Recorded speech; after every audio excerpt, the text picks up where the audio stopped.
This is Nightly Business Report with Sue Herrera and Bill Griffin. Mickey Miss. Disney's earnings and revenue come in below expectations, even though strong growth in several key areas was shown. What now for the widely held Dow component? U-turn. Tesla's Elon Musk says he's thinking about taking the automaker private, and that sends investors on a wild ride. And bad breadth? The major indices are closing in on all-time highs again, but is the rally broad enough to keep the bull running? All that and much more tonight for Nightly Business Report for this Tuesday, August the 7th. Already. Good evening, everyone, and welcome. Stocks rise an inch closer to all-time highs. We'll have more on that in just a bit. But there was big news from a pair of big names today. We'll start with Disney.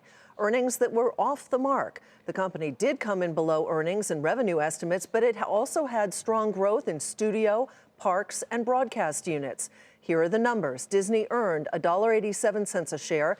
That is an 8-cent miss. Revenue was a little light, but still was more than $15 billion for the quarter. Shares initially fell sharply, but then rebounded.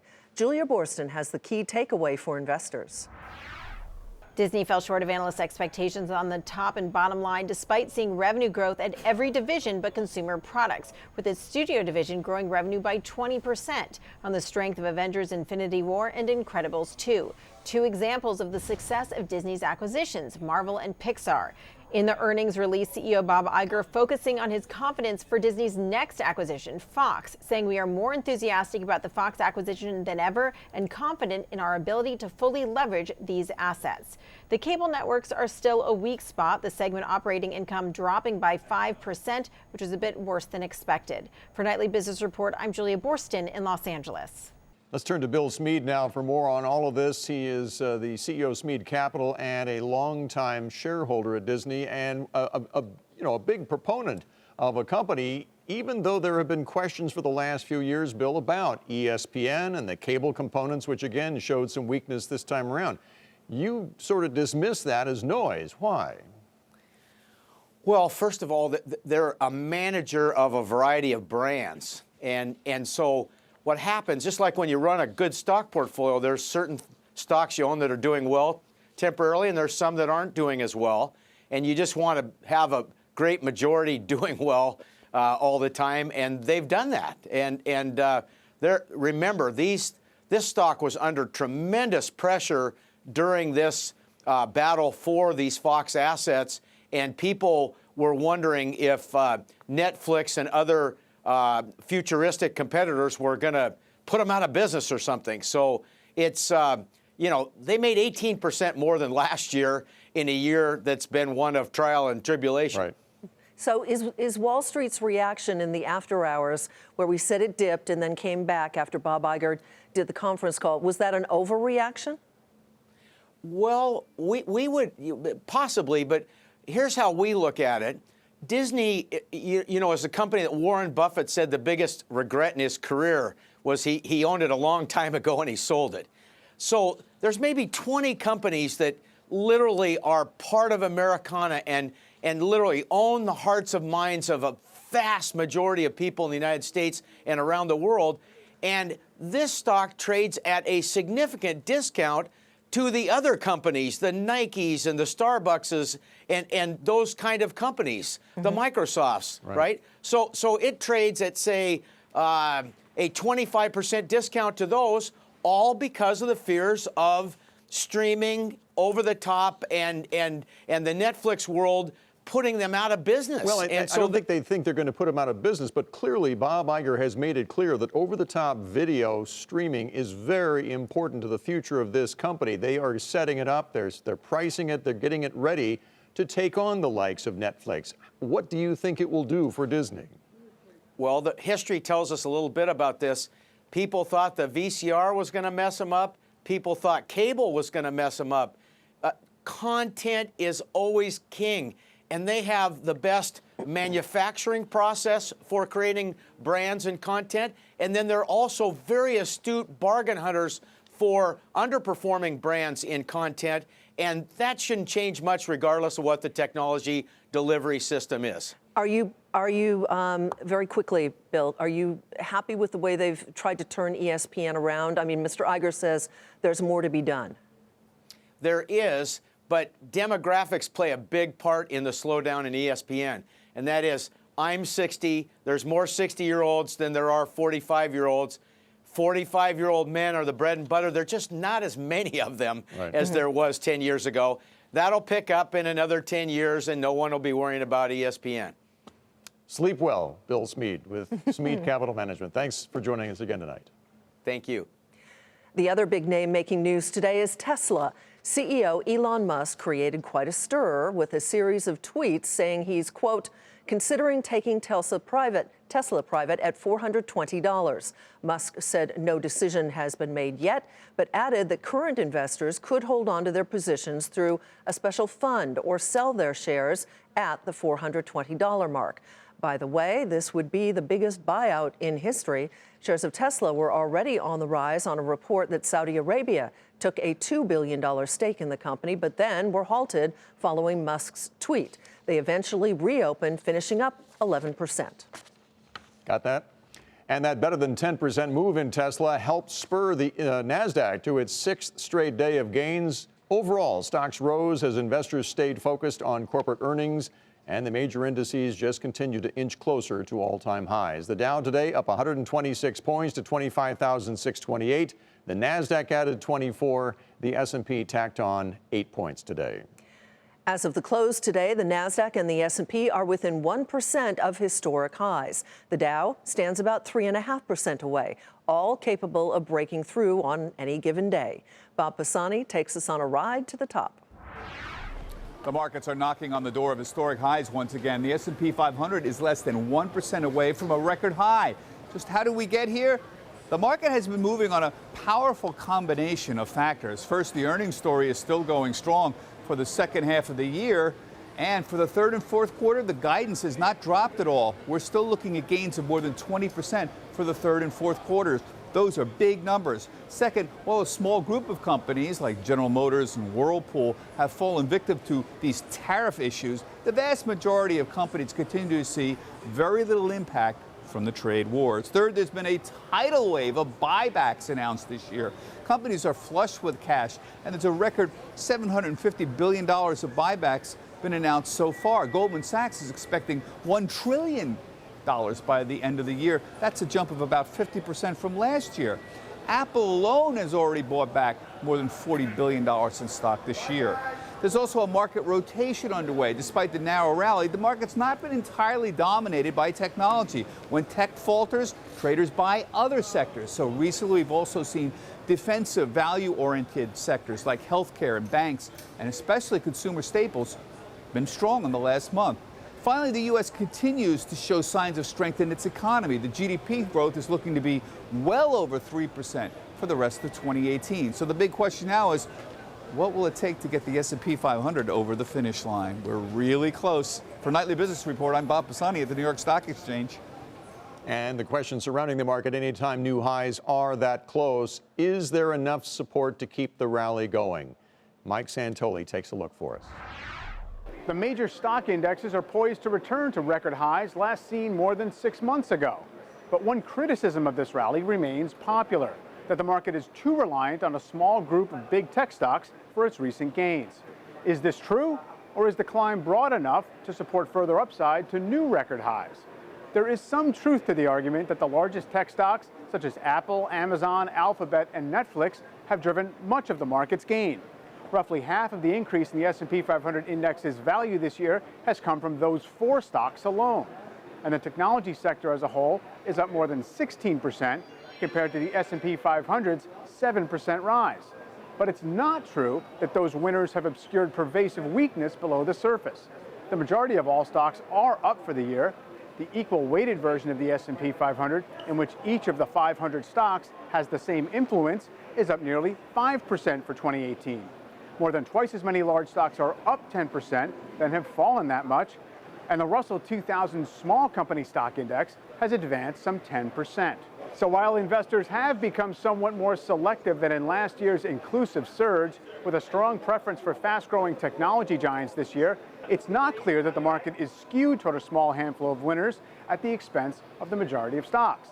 The reason investors do focus closely on the breakdown of market breadth is that major market peaks are often preceded by an extreme narrowing of the market, with select big stocks holding up the indexes as the average stock suffers.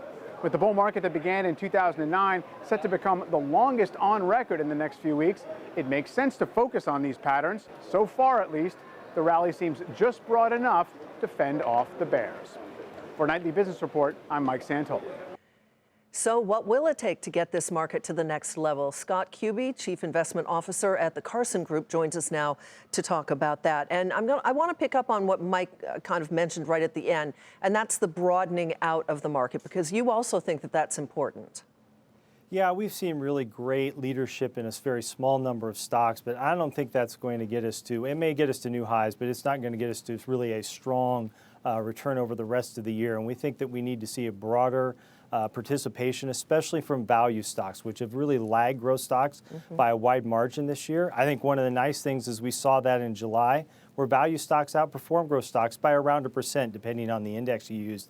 And that's a very positive sign as we go into the second half of the year. Yeah, assuming that we are in the late portion of the cycle here for this market, value is a place that people often look, and you're telling us to look for this particular value ETF tonight, right? Yeah, one of the ETFs that we really like is the iShares Core S&P 500 Value ETF, the ticker's IUSV.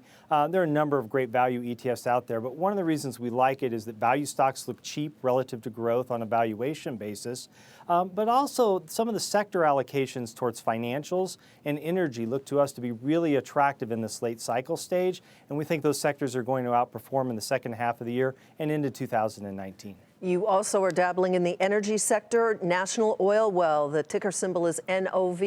You would also be looking at that. Yeah, that's an interesting story. National Oil Well Varco is a supplier to a lot of the oil rig manufacturers. And so as we've seen the strong, sustained rally in oil, it's caused manufacturers to go out and to build more wells and ultimately order more equipment. And as a supplier to them, that late cycle stage is really very positive for them. They also supply a lot to offshore drillers, and that's become much more competitive. We've seen the overall shale production run into some troubles and allowing oil prices to stay high for a long time. Right. That's a big help for the offshore drillers. Quickly, Scott, I want to get this one in because you talk about the financials, and if we are in late cycle, usually inflation will start to pick up. So you're looking at a tips spider here as well, right? Yeah, I think this has some really great risk reduction characteristics for two risks that face the market. First, if the economy stays strong and employment continues to stay strong, we have a risk of inflation picking up quite a bit. And so having some inflation protection makes a lot of sense. The other, though, is if we have these tariffs go through and that ultimately raises consumer prices, we may be in a situation where interest rates may stay about the same, inflation may rise quite a bit, and the overall real rates would fall. That would be especially positive for tips, and that's one of the reasons that we like them as a low-risk portion in your portfolio. Scott, thank you very much. Scott Cubey is with the Carson Group. Bill? Elsewhere, job openings in the U.S. hovered near record highs in June. Job openings are a measure, of course, of labor demand, and they were unchanged in June at 6.7 million. The all-time high was the 6.8 million in April. The downside, the hiring rate slipped slightly. Last week's employment report showed 157,000 jobs created in July, and you can tack on those onto the millions that have been created over the past decade under two presidents, one a Democrat, the other a Republican, and both take credit for the number of jobs created. But exactly who or what is actually responsible? Steve Leisman takes a look. How much do presidents have to do with job creation? A look at the differences between President Obama and Trump shows sometimes a lot and sometimes not much at all. Under President Trump, 3.8 million jobs have been created, or 190,000 per month, counting the 20 months starting after Trump's election in November 2016. So in the prior 20 months of the Obama administration, that is from April 2015 to November 2016, 4.3 million jobs were created, or a stronger 215,000 a month. So strong job growth continued under Trump that began under Obama And Trump has done well to keep it going, defying expectations of economists that it would slow because of a lack of workers. 400,000 manufacturing jobs have been added under Trump compared to just 21,000 for the 20 months under Obama. That's a sign the president's focus on manufacturing might be bearing some fruit. But there's also mining and logging jobs, which have grown by nearly 90,000 under Trump, but fell by almost 200,000 under Obama. This could be the result of policy to deregulate the industry, but just as easily, economists say, the result of higher oil prices spurring U.S. production now versus lower oil prices that reduced production under Obama. And there are some places where the trend under Obama simply continued under Trump. Transportation jobs remain as strong as they were, along with professional and business services, along with education and healthcare. Some job growth, however, has nothing to do with presidents. More government jobs were created under Obama than Trump. But the biggest part of that difference, local and state hiring, over which presidents have little control. So there are definitely positive trends in the job market, all of which most presidents will entirely take credit for, and they will be, as they have always been, just partially right. For Nightly Business Report, I'm Steve Leisman. Time to take a look now at some of today's upgrades and downgrades. We begin with Argus cutting its rating on CBS from buy to hold. The analyst noting significant risks to those sexual allegations against CEO Les Moonves, including his possible termination. In fact, the possibility that if Moonves were to be fired, the board may drop its fight with the Redstone family to merge CBS with Viacom, and Argus believes if they were to merge, it would be a negative for shareholders. Shares of CBS closed at $53.22, up a fraction today. SeaWorld was upgraded at Macquarie from underway to hold following the company's strong earnings report. Macquarie says that SeaWorld's management is executing well, and attendance growth in the first half of the year was impressive. Price target was raised from $10 to $26, and today SeaWorld shares closed at $25.58, up nearly 4%. Wynn Resorts was cut at Argus from buy to hold on concerns about gaming revenue growth in Macau. Argus also lowered its earnings outlook on Wynn for both this year and next. Wynn shares climbed just a fraction to $153.29. And Bank of America Merrill Lynch lowered its rating on Zillow from buy to neutral, citing concerns over its business model shift following the company's purchase of Mortgage Lenders of America. The analyst says that could hurt Zillow's profits in fiscal 2019. The price target was also lowered to 60 from 70. Today, Zillow closed at $49.40, down 16%. Coming up, trying to contain what has become California's largest wildfire ever.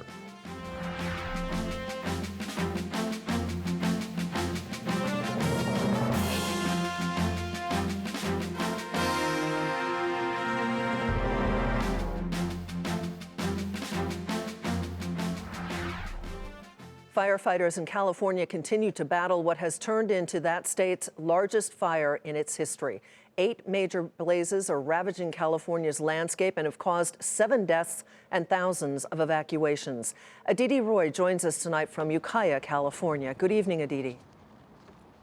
Good evening to you, Sue. That's right. We are at the staging area for the Mendocino Complex fire. It is, as you mentioned, the largest wildfire in California history, nearly the size of the city of Los Angeles, and it is growing at unprecedented rate. Of the fire, it's actually comprised of 2 fires, the river fire and the ranch fire. The ranch fire is the bigger of the 2. It is more than 240,000 acres and just more than 20% contained. 11,300 structures are threatened, 75 homes and businesses destroyed, and 13,000 people have been ordered to evacuate. An additional 8,000 have been advised to do so. Fire officials tell us the weather conditions, combined with the remote location of the flames, make it an especially tough firefight. It's been a challenge for us to get our crews in there because it's like in a mountain range and a ridgetop, and so we're still currently trying to get a good active containment line in those areas. There's nearly 4,000 firefighters here on scene, and they have dumped more than 100 million gallons of fire retardant. Sue, a massive show of manpower and resources. Indeed. Thank you so much, Aditi. Aditi Roy tonight. Bill?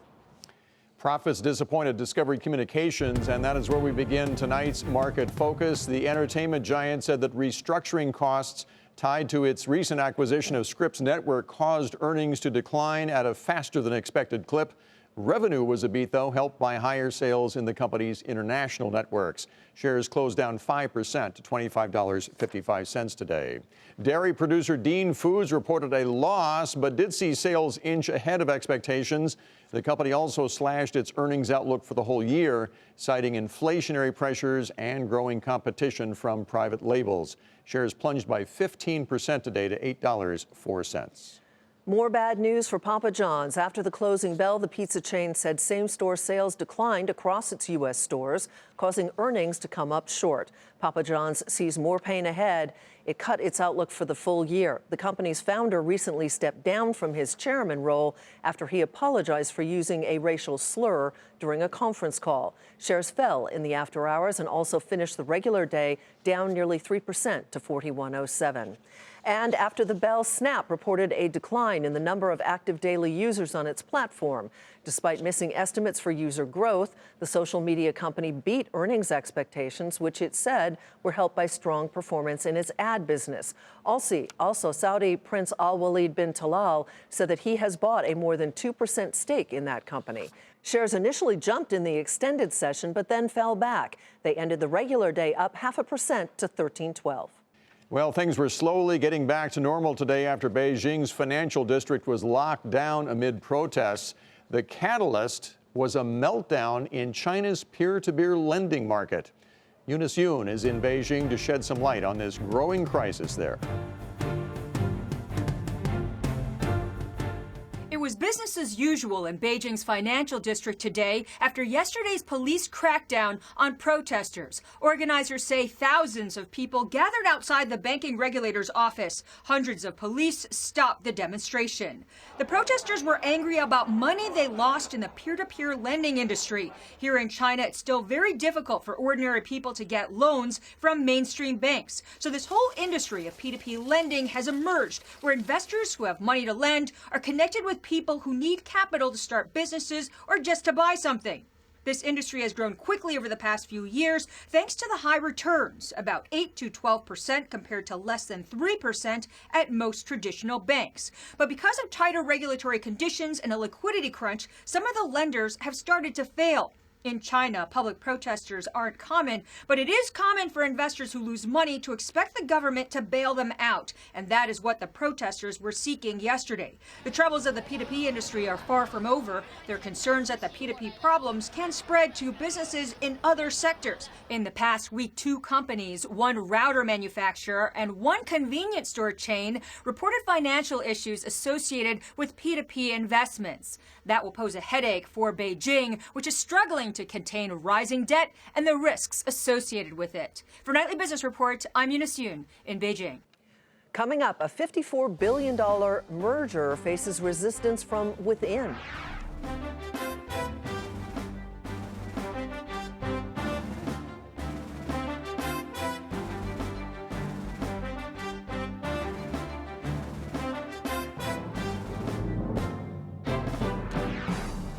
Cigna's proposed $54 billion deal to buy Express Scripts is running into resistance from its highest profile investor.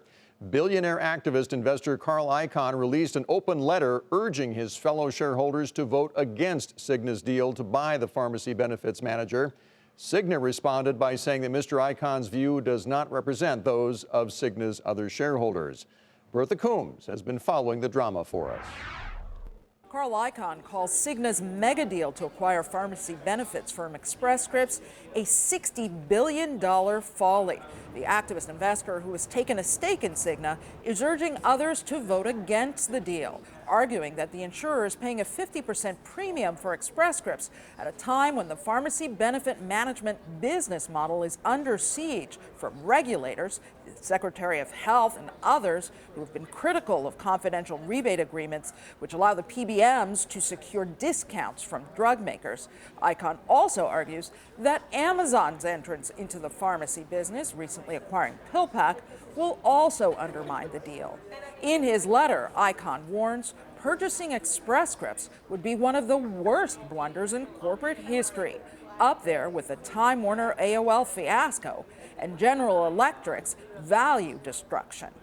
Icahn believes Cigna would be better off building its own pharmacy benefit unit and returning cash to shareholders. But Leerink analyst Anna Gupta, who rates Cigna an outperform, called Icahn's proposals unrealistic. She argues it would be a challenge for Cigna to build a pharmacy unit with enough scale, and that integrating medical and pharmacy benefits is what will help insurers and PBMs defend against the pushback on rebates and against new entrants like Amazon, who only have one piece of the puzzle for now.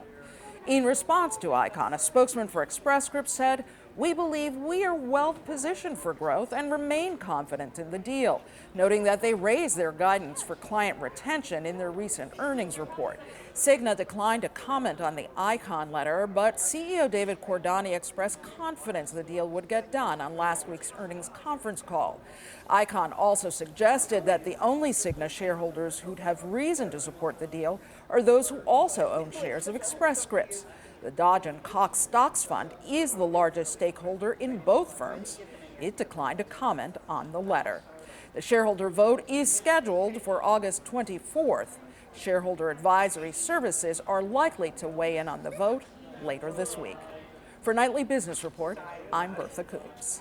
Before we go, here's another look at the final numbers for Wall Street. The Dow was the big winner, climbing 126 points to 25,628. The Nasdaq rose 23. The S&P 500 gained 8. And that does it for us tonight. I'm Sue Herrera. Thanks for watching and happy birthday. Oh, thank you very much. Yes, I'm measuring my age now in Celsius. That would be 16. So happy sweet 16. I'm Bill Griffith. Have a great evening. We'll see you tomorrow.